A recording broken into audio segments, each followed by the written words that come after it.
Bigfoot, a 50-year journey come full circle by Dr. Matthew A. Johnson. This is chapter 7 called Come One, Come All. I'm Willi Rose. During the remainder of the summer of 2000, we continued with repeated expedition trips to Mount Elijah and the Bigelow Lakes area. We found additional evidence and had a couple more visuals. I decided that it would be a good idea to report our research results to the nearby park rangers.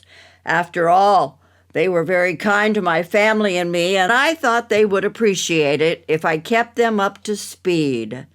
I dropped by the Oregon Caves National Monument Park and gave Ranger John Roth an update. He pulled out a map and asked me to point out where we were finding our evidence and what road we were using to access the area. I was more than happy to accommodate his request. The following weekend, a couple of guys accompanied me back up to our research area outside of the boundaries of the Oregon Caves National Monument Park.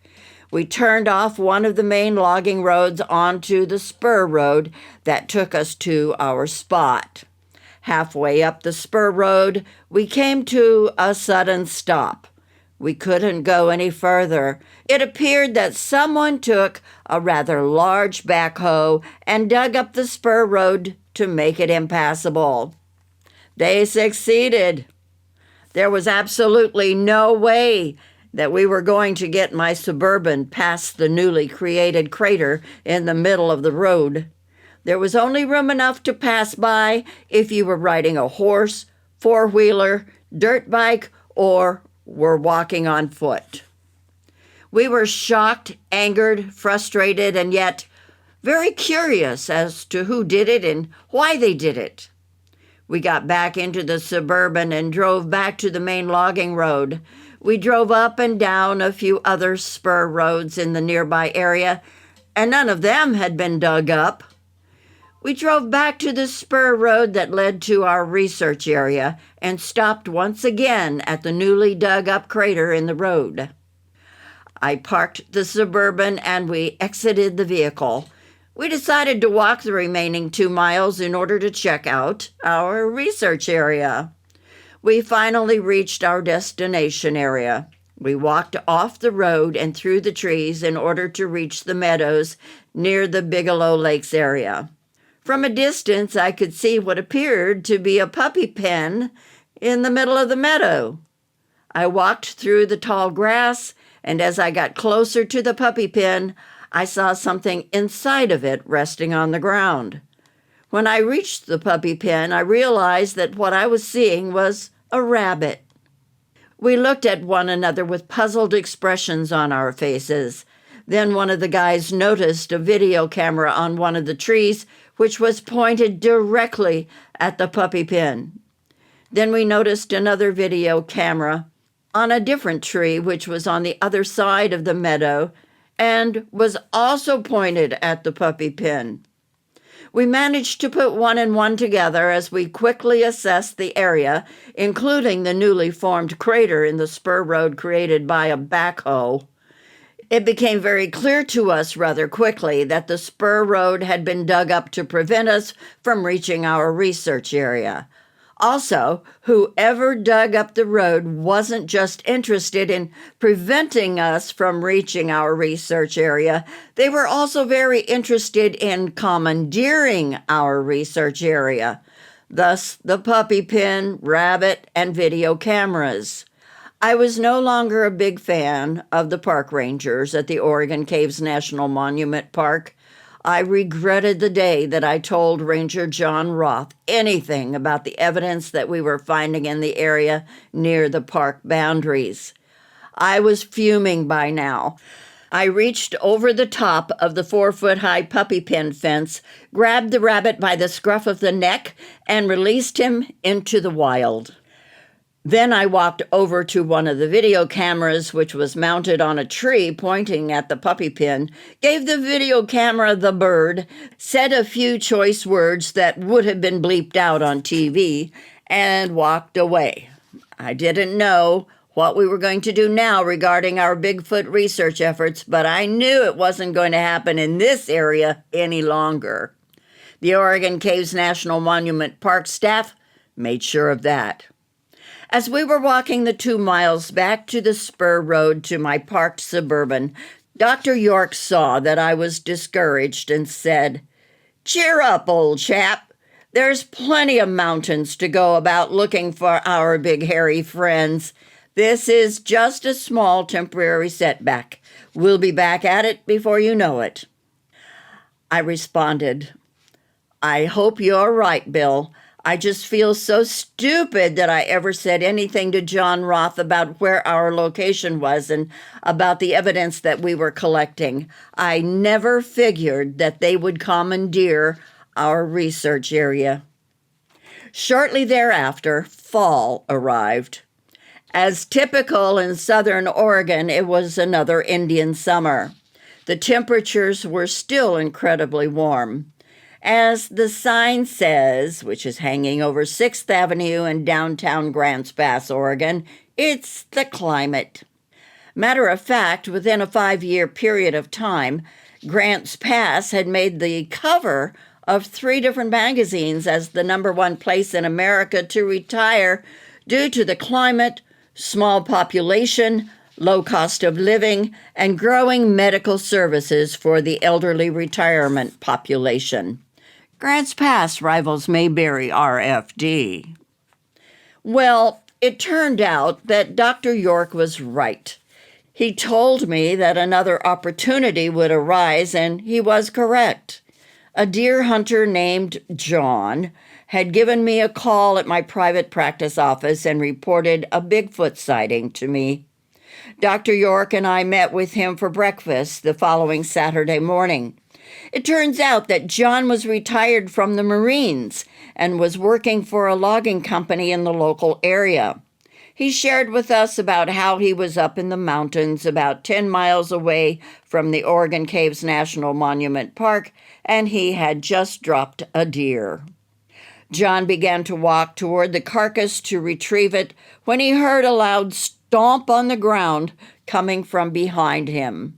He immediately spun around and quickly surveyed his surrounding environment like a well-trained Marine. He couldn't see what had made the loud noise behind him. He continued to survey the logging road and surrounding brush and trees when he heard the loud stomp once again. This time he had acquired a better sense for where the noise was coming from and turned his head to the right to look up the mountainside. That's when he saw a Bigfoot standing up on the hill about a third of the way up the slope. He stomped the ground a third time. John shared that he wasn't completely caught off guard by what he was looking at because he had grown up in southern Oregon and he had heard several stories about Bigfoot.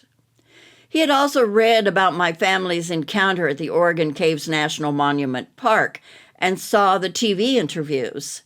He told me, "I knew you weren't lying when I saw you on TV, and your body was shaking and those tears were coming down your face." John reported to Dr. York and me that he had just stood there on the logging road in amazement and held his ground. I asked him, "Weren't you scared, John?" He said, "Nah, I wasn't going to run off like one of them Army or Air Force boys would have. By God, I'm a Marine. We are the first to fight and the last to leave." Then he laughed and said, "Leave no deer behind. I shot the damn thing, and I wasn't going to give it up to some Bigfoot no matter how big he was." All 3 of us laughed.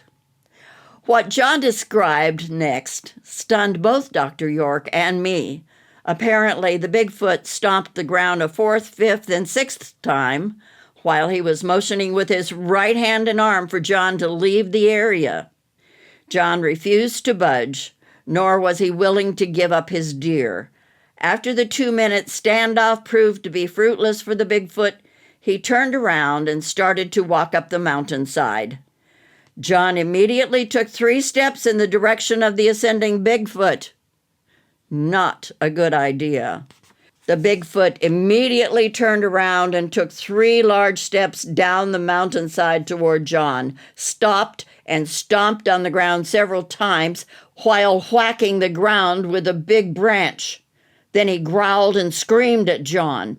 He raised his hunting rifle at Bigfoot and yelled, "I'll shoot you, you son of a bitch, if you take one more step towards me."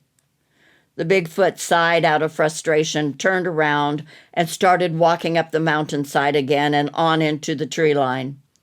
John lowered his rifle, walked back toward the carcass, collected his deer, placed it in the back of his truck, and drove away. Even with all of his 40 years of big game hunting in Africa, Dr. York couldn't come up with a story that was equivalent to the one we just heard John share with us. We both sat there with our jaws dropped while John continued to munch down his breakfast. We gave each other the look, nodded our heads in agreement, and then Dr. York asked, "John, would you be willing to drive us up to the area where this fantastical story took place?" John said, "Sure. When would you like to go?" Bill and I both said at the same time, "Now?" John responded as he ate his last bite of breakfast. "Okay, I have some time to spare this morning. Let's go." We pushed away from the table, paid our bill, utilized the bathrooms, and departed for the mountains. Although John lived in the Cave Junction area, he was gracious enough to drive into Grants Pass to meet with us for breakfast. However, it also meant that Bill and I were going to have to follow him back out to the Oregon caves in order to go investigate the area of his alleged encounter. While we were following John in his Ford pickup truck, I said to Bill, "You know, he could be lying to us, right? I've already had some other people attempt to hoax me, so I would turn the media onto them so they would get some TV time." Dr. York responded, "If you'll recall, when you brought up the possibility of turning the media onto him so he could tell his story, he respectfully declined your offer. I don't think he's lying to us. If he is, we still had a wonderful breakfast and an opportunity to spend some time in the mountains." I responded, "All good points, Bill. You're right. It's been a great morning so far, and I love being up in the mountains." After driving several miles up into the mountains, we finally reached the spot where John claimed his encounter took place. We got out of our vehicles and John began to tell us his story all over again, this time with the benefit of seeing the surroundings as his very consistent story unfolded again. We walked over to the location where he had shot the deer, and there was plenty of blood on the ground. As we stood on the logging road, he pointed up the mountainside and told us approximately where the Bigfoot was standing and stomping on the ground. We proceeded to hike up the mountainside to the very spot that he was pointing out from below. Sure enough, there were several very large footprints on the ground. Some were deeper than others, most likely due to the stomping. We could see where the Bigfoot had turned around and started walking back up the mountainside. When Dr. York and I were done exploring the area, Bill asked John, "Would you mind if we turn this into a research area? We just lost our previous research area and we're looking for another one. However, we don't want to take over your hunting area." John responded, "Oh, hell, that's not a problem. I have several hunting areas and the others don't have a 10-foot tall Bigfoot trying to intimidate me. I'll just hunt in those areas and you two crazy fools poke around in these woods all you want." All 3 of us laughed. Dr. York and I thanked John for his time and for his willingness to share his story with us. We followed him back down the logging road for several miles and off the mountain back down into rural civilization. He turned left and we turned right. While turning in opposite directions, everyone waved to one another and then we never saw John ever again. What a character he was. I'll never forget his forthrightness, bravery, and friendly nature. A true Marine. Dr. York and I were able to make a couple more trips into the area before the snow hit in early November. We found many fresh tracks as well as 2 bedding areas, which indicated that we were most definitely dealing with a family group that consisted of an adult male, adult female, and an adolescent child. The 2 bedding areas were exactly the same. The adult male slept on the left side and left an impression that was about 9 feet long and 4 feet wide. The adult female always slept on the right side and left an impression that was about 7.5 feet long and about 3 feet wide. Finally, the adolescent always slept in the middle and left behind an impression that was about 6 feet long and almost 3 feet wide, too. Our last visit to the area in the fall of 2000 was just after a very light snowfall hit. Bill and I were still able to make it up the logging road and to our research area. We hiked up the mountainside, found some fresh tracks, and followed them up the mountainside and into the tree line. The tracks went over to a place where a very large stump in the ground had been located. We observed the surrounding area, and it became very clear to the both of us what we were seeing. The Bigfoot had wrapped his arms around the rotting stump, ripped it out of the ground, and threw it off to the side. Then he began to dig through the ground to eat the grubs. After he had finished his work in this spot, we could tell by the tracks on the ground that he turned and walked over to where the stump had landed and started digging at the bottom of the stump for more grubs. After he had finished his meal, based on the tracks in the snow, he had turned and walked away along the ridgeline. I said to Dr. York, "Can you imagine the strength that it took to uproot that stump and toss it 15 feet away?"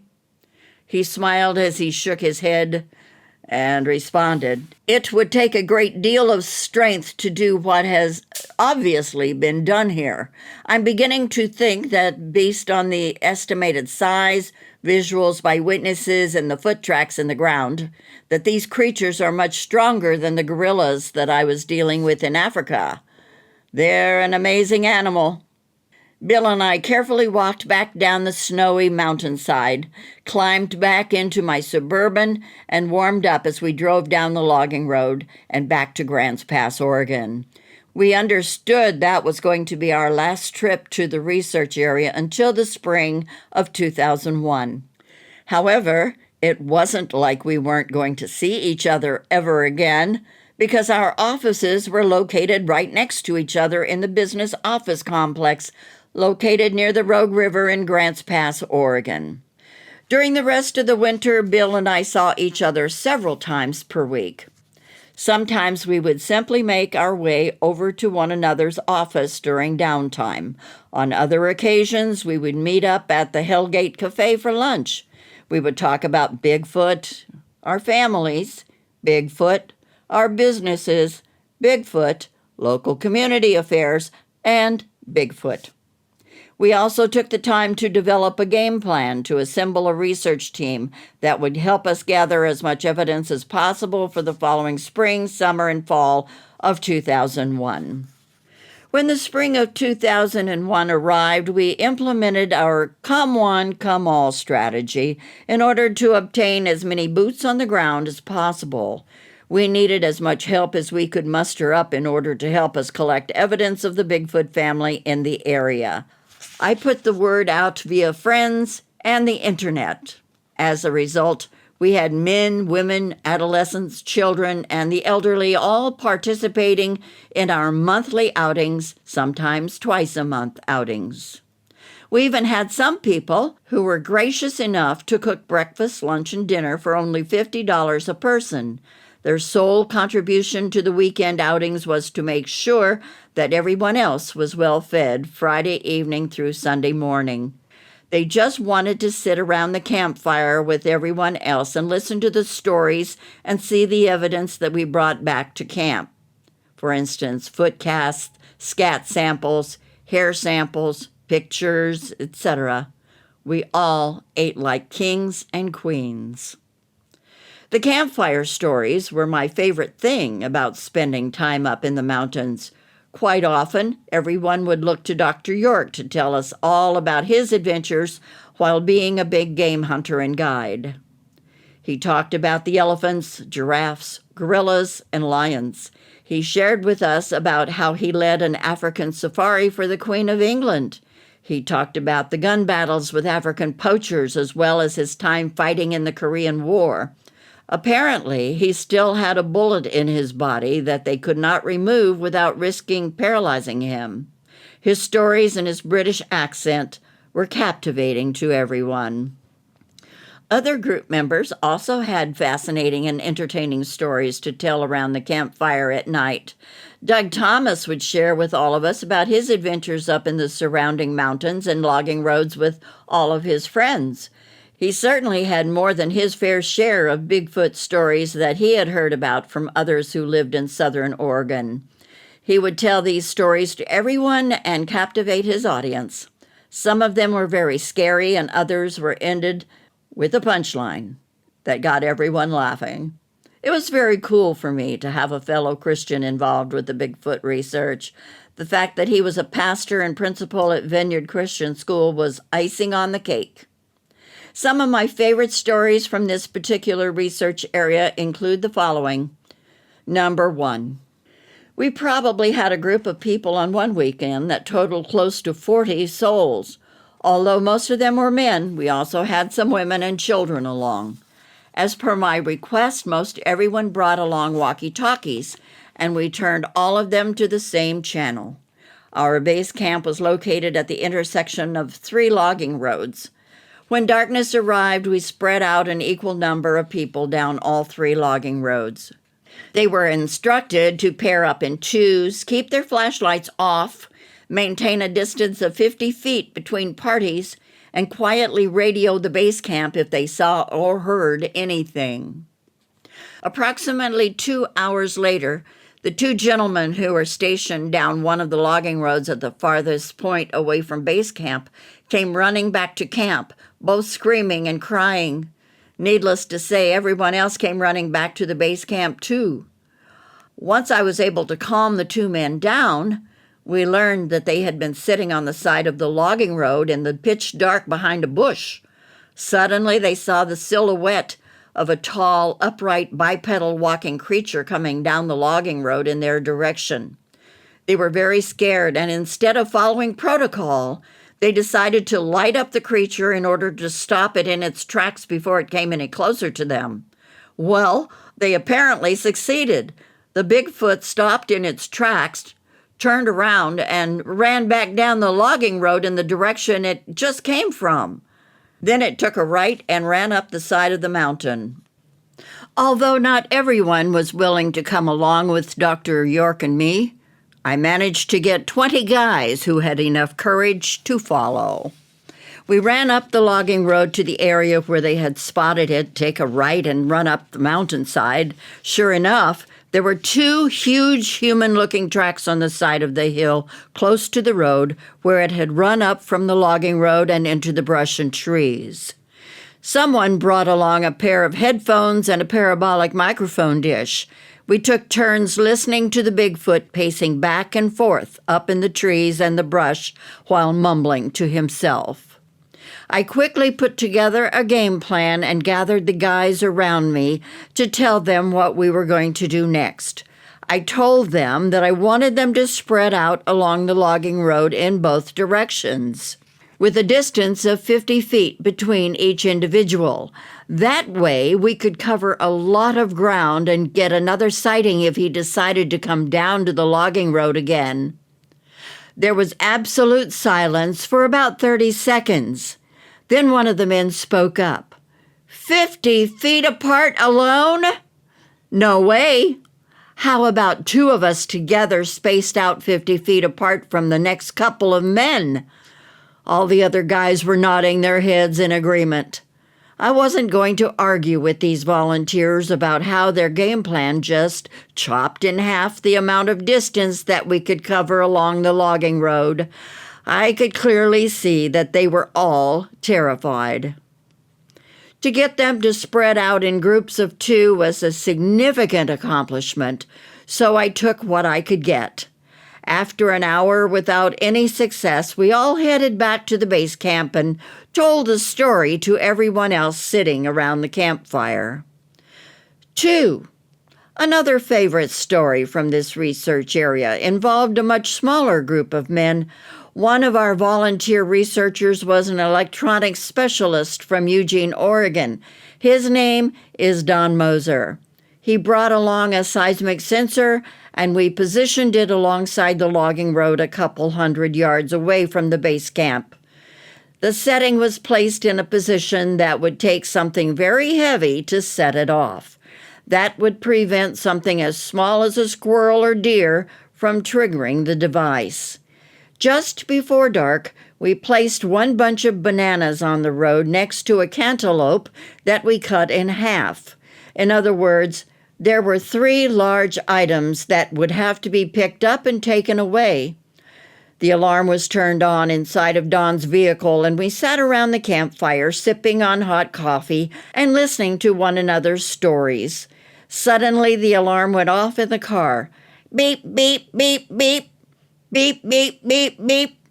Beep, beep, beep, beep. I grabbed my million-candle flashlight and aimed it down the logging road and turned it on. You need to understand that my million-candle flashlight could light up the entire mountainside. I turned it on within a matter of seconds. When the million-candle flashlight was turned on, we saw absolutely nothing. There wasn't anything waiting for us. No bear, no deer, elk, cougar, or Bigfoot. Then someone noticed that all of the food was gone too. We walked to the area and couldn't believe our eyes. Whatever it was that was heavy enough to trigger the seismic sensor was also able to grab one bunch of 6 bananas and 2 cantaloupe halves and take them off the road in less than the 3 seconds it took me to light up the area after the alarm started sounding off in Don's car. Whatever managed to pull that off had to be heavy enough to trigger the device, have hands to scoop up the food, and manage to get off the road before the light came on. No animal that only had its mouth to use could have pulled off such a task. Simply not possible. Hands and speed were needed to grab the food and avoid being tagged by the flashlight. Although we were bewildered, we were also excited. We walked back to our base camp, grabbed our next round of food for the bait pile, headed back to the seismic sensor, and put everything in its place. Don Moser tinkered around with the seismic sensor to make sure that the setting was correct and that it was still functioning. Then we went back to our base camp and waited for the alarm to go off again. This time I placed my camp chair away from the campfire so I could turn on my million-candle flashlight within 1 or 2 seconds of the alarm going off. There were 2 other guys sitting right next to me. The rest of the guys were staying warm around the fire and enjoying Dr. York's stories. About an hour later, beep, beep, beep, beep, beep, beep, beep, beep, beep, beep, beep, beep. I immediately turned on my flashlight within 1 to 2 seconds, tops. I was going to light up that Bigfoot whether he wanted to be lit up or not. Dang! There was absolutely nothing there again. No animal to speak of, and the food was all gone. How in the world were they able to pull that off 2 times in a row? We walked down the logging road and examined the area. The summer temperatures were constantly in the 80s and 90s, so the road was baked as hard as cement, so we couldn't find any foot tracks. All of the food was gone. The device was still working. We walked back to the base camp totally stumped. We knew that it had to be a Bigfoot that was pulling off the heist of our food in the bait pile. It had to be really heavy to set off the device, and it had to have hands to scoop up all 3 food products and get off the road within 1 to 2 seconds. We were befuddled yet amazed. There was so much more to learn about these incredible animals. 1 hour later, as we were wrapping things up around the campfire and were talking about climbing into our sleeping bags inside of our tents, we suddenly heard beep, beep, beep, beep, beep, beep, beep, beep, beep, beep, beep, beep. I ran for my flashlight and lit up the road. In the midst of the excitement, Don Moser was yelling, Guys, it's not the seismic sensor. I brought it back to camp and the alarm is turned off inside my vehicle." Then we heard it again. Beep, beep, beep, beep. Beep, beep, beep, beep. Beep, beep, beep, beep. The noise sounded exactly like Don Moser's alarm. However, we finally realized that the noise was coming from the brush and trees on the edge of our base camp and not from Don's car. Wow! No freaking way! The Bigfoot was imitating the sound of the electronic alarm and was messing with us just for fun. Well, one of our guys on the research team got a little angry and excited and decided that he was going to walk right into the brush and trees and let the Bigfoot know what he was thinking and feeling. I had to grab him by the shoulder and pull him back. I told him, "You're not going to put yourself in danger under my watch. You're also not going to put me in the position of having to explain to your wife and children what happened to you while you were up here." He stood down, and we stood back away from the perimeter of the camp. 3. On another occasion, we had just finished up a weekend of Bigfooting in this research area. Once again, several foot casts were collected in the area. I gave all of my foot casts away to the visitors and kids and waved goodbye to them. Then Don Moser and I commenced with Operation Lollygagging. After everyone left, we started to set up a video camera hidden under a fake rock with a waterproof container nearby, which contained the battery and other electronics. We decided to give this a try because previously we had noticed that the Bigfoot always seemed to walk around the base camp area after our departures. That's based on foot tracks found in the area upon our return to camp. Don Moser was up on the hill overlooking the base camp. I was standing on the logging road in base camp, acting as his potential Bigfoot, so he could make sure that he was visually covering the entire area. As he was taking care of things and setting up the equipment, we both heard a very loud growl come from behind him. He stopped doing what he was doing, and his eyes got as big as saucers. I'm sure mine did too. However, I immediately told Don that I didn't see anything behind him and that he was okay. I backed away from him to see if I could get a better view of what it was that was behind him and growling so loudly. Still, I could see nothing. Then suddenly something standing right behind me growled and was breathing down the back of my neck. I seriously thought I was a dead man at that moment in time. I slowly turned around, prepared to meet my fate, when I saw absolutely nothing. I stuck out my hand and felt a hairy chest right in front of me. I took 5 steps back very quickly and turned around and walked back over to where Don was. I said, "Don, I just had one over there growl at me too. I think they want us to go now." He said, "I'm done setting everything up, so yes, let's go. This is getting weird." I retorted, "You're telling me?" We left in a hurry. 4. Finally, my most favorite story from this research area occurred when a writer and photographer for USA Today came with me in the middle of October 2002. It was just the 3 of us alone without anyone else. The gentleman's name was Marco R. Della Cava. He was a city boy from the San Francisco Bay Area and was not a big fan of camping in the outdoors. Neither was his photographer.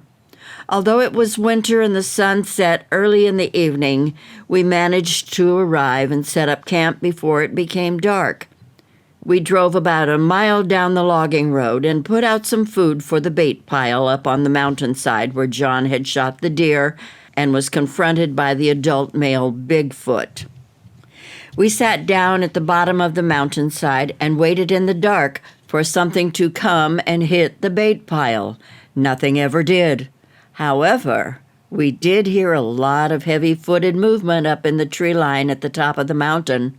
Something up there was not comfortable with us hanging around at the bottom of the hill. We drove a mile back to base camp, warmed up around the campfire, and then got ready to go to bed. The photographer refused to sleep inside the pup tent. He insisted on sleeping inside the car. I asked him, "So, you don't think that Bigfoot is capable of smashing through a window if he really wanted to get to you?" He said, "At least I'll see him coming. I can't see him coming if I'm inside the tent." On the other hand, Marco stated, "I don't want to see him coming, so I want to sleep in the tent. Let's get in there before I start freaking out." We climbed into the tent and got inside our sleeping bags. I said good night to Marco and began to close my eyes. He asked me, "What are you doing?" I said, "I'm going to sleep. It's bedtime." He asked, "How are you going to do that?" I said, "Well, I'm going to close my eyes just like this and fall asleep. Watch me." I quickly faded away into dreamland. The next morning, I woke up, opened my eyes. Marco was laying on the other side of the tent, just looking at me with his eyes wide open. I asked him, "Didn't you get any sleep?" He responded, "No, how could you sleep?" I said, "I was tired. That's what people do when it's nighttime. Why didn't you sleep?" He said, "I couldn't sleep because something or someone was walking all around the camp last night.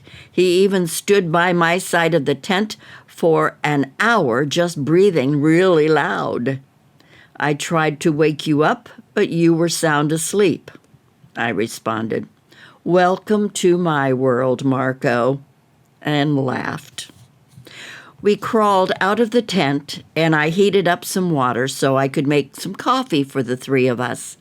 I was apologizing up one side and down the other because they hadn't seen a Bigfoot, didn't get any pictures of a Bigfoot, nor saw any tracks left behind by a Bigfoot.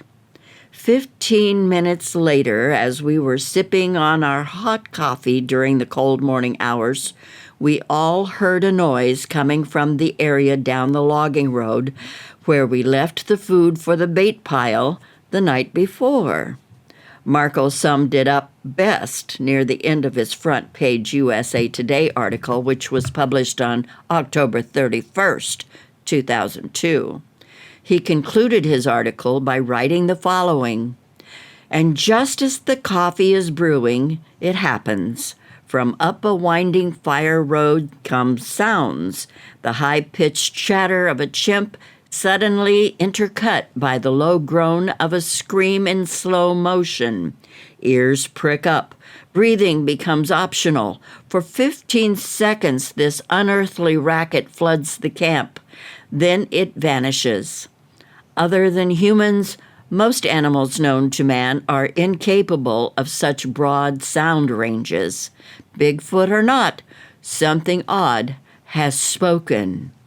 Not a bear, not a cougar," says Dr. Johnson.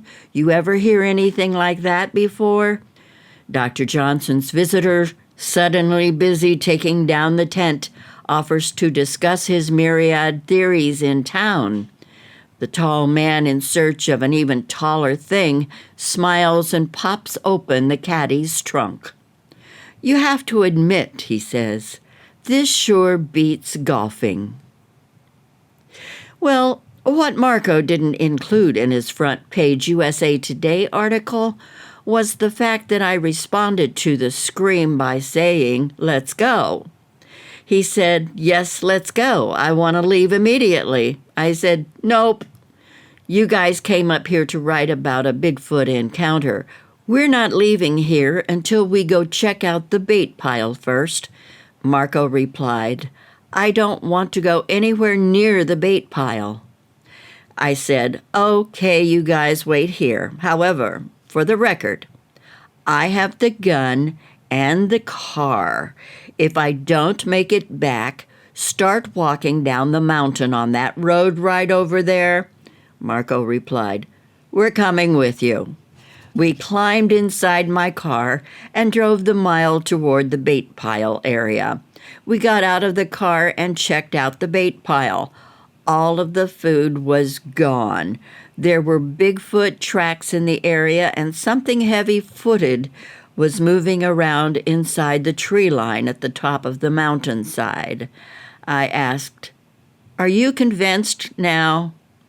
Marco said, Yes, I'm convinced. Can we please leave now?" We climbed back into my car, left the mountain, and drove to Herb's Restaurant in Grants Pass, Oregon, a nice and toasty restaurant that serves great food and an awesome breakfast.